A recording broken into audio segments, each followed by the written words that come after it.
fried chicken and biscuits.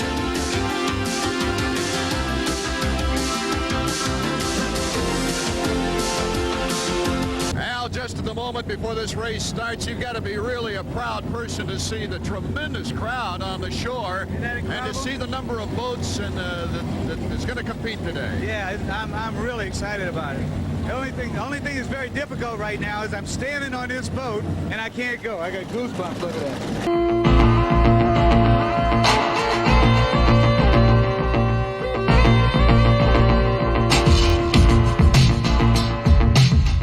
Crowd always wants a closer look at the Team USA crew, and Don Johnson is the head of that crew.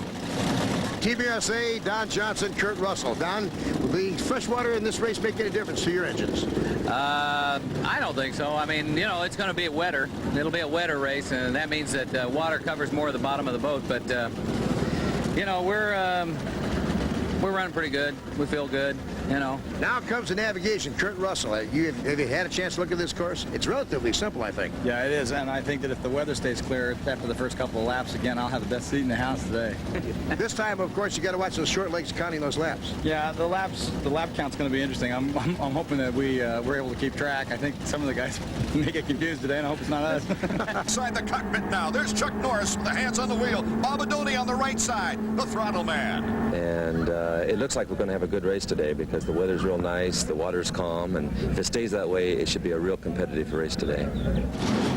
Chuck Norris never gets too big to give of himself to various wish foundations nationwide. One of the most exciting moments, final preparations before challenging the water. There are all kinds of configurations in size and power that we'll soon see on the water. What we're really watching here, Art, is a race within a race. In offshore, there are a variety of classes in competition at the same time at every event. Starting at the top, superboats, with few exceptions throughout the rule book. Anything goes.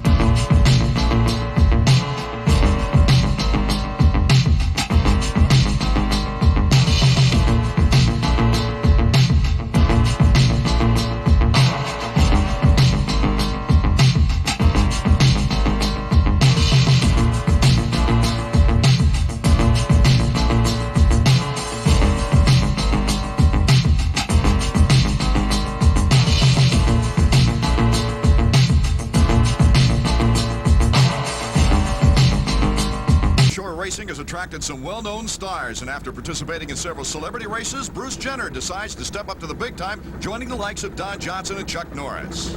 Who are these guys? Don and Chuck. Huh, sounds like a vaudeville act, but no, I know Don's obviously been doing it a lot longer than I have, and Chuck Norris has come in recently and done some stuff, so I think it's great. I think, first of all, for the sport, it's important. This sport over the last few years has grown tremendously, and it's mainly because of involvement with guys like that. They mentioned to Pete Markey, the owner of the Caesar's Pizza Boat, that, oh, you're getting on the celebrity bandwagon. In the Superboat division, 3 crews started, with the Popeyes crew the last across the starting line. They had their problems getting things going. We had a problem getting on the plane initially because the engines were loading up. And so we really had a little difficulty getting on the plane to get started. And then when we started, it was not intended from that point on. That's when we started passing boats after that. On lap 3, the Popeyes team had taken the front position, but they had some navigating problems. They were in the lead, then the Popeyes boat mistakenly ran an extra 9-mile lap. They lost the lead at that point, later attempted to close the gap, but they could not, as another boat went into the lead. Started, got from the back, came all the way up, took first place, took the lead, and I think we had the lead for about a lap and a half. And we miscounted the laps.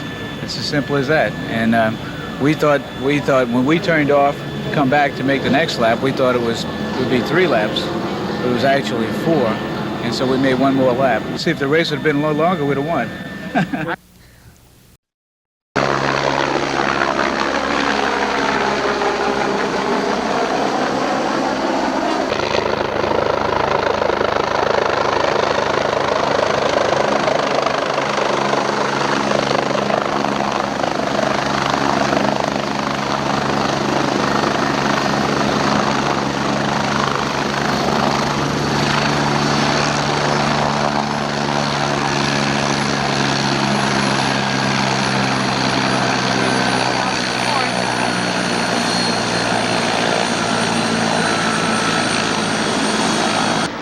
great deal of attention focused on the superboats in this race. 8 tons, 2,700 horsepower. Al Copeland, is brute strength the key to winning here today? I hope so. I certainly hope so. The boat stays together, we should win. And here's the boat that everyone is talking about. 50 feet long, 4 700 horsepower motors. This is the Popeye boat from Louisiana. Al Copeland will be the driver of this monster of this midway. Al Copeland's boat. Okay, these are the capsules. Oh, hope everything goes well. Wind seems to be picking up a little bit.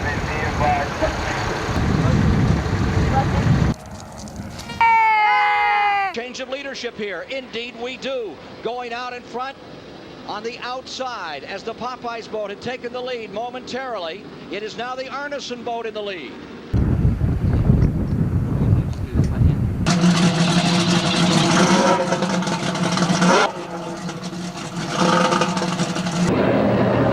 Al Copeland, number 19, that 50-foot Popeye special with those 4 big Merc Cruiser engines.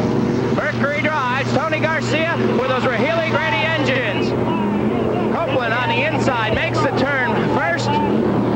Okay, this is the morning after the speed trials in New Orleans, and I'm going to shoot the capsules after you can see where they've burned up. This is Al's cockpit up in the front part of the boat.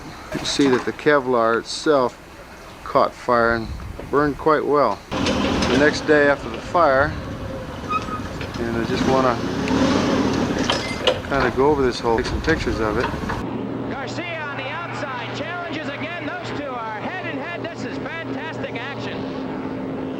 An incredible battle for the lead, cutting a gigantic swath around Sand Key Light. There is the 16,000-pound Al Copeland boat, Popeyes, going out in front of the Arneson boat, 10,000 pounds there. It is a magnificent battle for the World Championship here at Key West, Florida. The yellow boat from Louisiana, Al Copeland, on the outside, retaking the lead now is the Arneson boat. And here you're right into the cockpit of Al Copeland's 8-ton, 4-motor boat. Al Copeland is the driver on the machine. Bill Saroy is the throttle man. Stan Ware, the navigator. Angelo Maley with them in the crew. And you're right on board at 100 miles per hour. Let's go to Betty Cook. They seem to be being pushed inside of the course here. Whoever said that offshore powerboat racing was not competitive has not been here to Key West. There you see Al Copeland's boat going nose to nose with the defending world champion Tony Garcia in the Arneson Special. They are side by side at 100 miles per hour deep into the event. What does it take to bring a boat like that Popeyes into competition, to maintain it at this championship level? Paula Aiken took a look at that story. Al Copeland's Popeyes has come to a halt. Motor problems there. Oh, Ken, that's Bill Saroy, and he's looking down in that engine room knowing if he doesn't catch up now, he's out of the race. That has to hurt so much. And in this particular race, the only really important thing is to be number 1, because it is a world championship. Oh, what can I say? I'm a restaurant man. I've been in the restaurant business all my life, and I'm a boat racer. I remember seeing my brother when he first opened his first donut shop. I was making $50 a week at Swagman's, and he was, I saw him and he said, listen, he just opened this donut shop, and he'd been working it with his wife for some period of time, and he said, I made $200 last week. And I said, God, if I could make $200 a week, that's all I ever want in my life. Just $200 a week. That's 10 grand a year. Nobody can spend that much money. Yeah, I was making 50. I thought, you know, phew, I hope I never have to make 10 grand again. It's time to break out and break away for Popeyes Offshore Grand Prix. Park your boat at the lakefront Saturday, June 8th to watch the Battle of the Superboats. Salute the winner with your souvenir Captain's Collector Cups from Popeyes. Get a match set of 4 cups free when you buy Popeyes Superboat Pack for only $8.99. A 10-piece box of chicken, medium red beans and rice, 4 biscuits, and a 32-ounce soft drink, all for only $8.99. The 4 cups are free. Got a winning combination for you. Al Copeland and his Popeyes Diet Coke. The challenge begins here on Lake Pontchartrain in the 1987 Popeyes Offshore Grand Prix. Today's race course is comprised of varying multiples of 3 basic triangular laps, a long lap, a medium lap, and a short lap. Now on the long lap, the boats proceed east from the start line 4 miles to checkpoint number 1. Then it's 15 miles northwest to point number 2.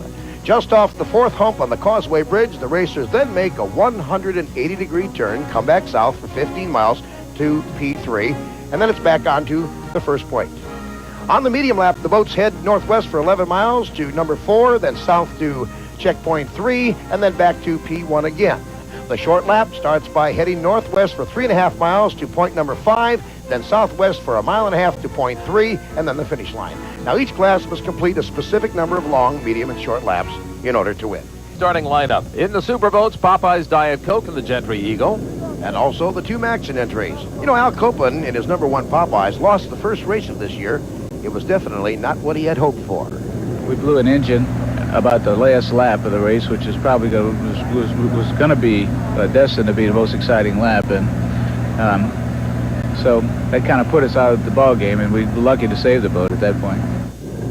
Well, he's not in his suit now. He's in his racing garb, and he's ready to go on a very rough Lake Ponce terrain. Watch out for this rough water.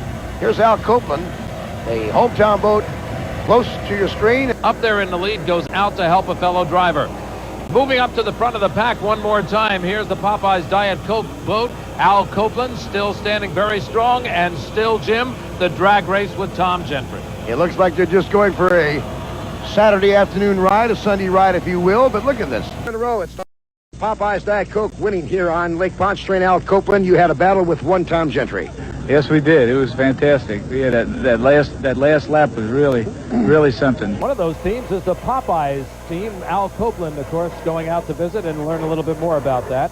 We've had a report that Austin and the Chunky Express have been experiencing some mechanical difficulties, and the Diet Coke Popeyes boat here is not running all that well, according to reports on the course radio. And what a place for it to happen. There you got a great shot of the Popeyes boat. He blasts by Kaiser. He's racing his old boat. The new boat he's designing has a different type of cockpit. Being self-contained inside that capsule is a totally different thing. But we feel that we're going to extreme extents, I'd say, to put together a safety program that I think will do the job for us and enable us to go faster than we've gone before, and I guess feel safe, hopefully without a false sense of security.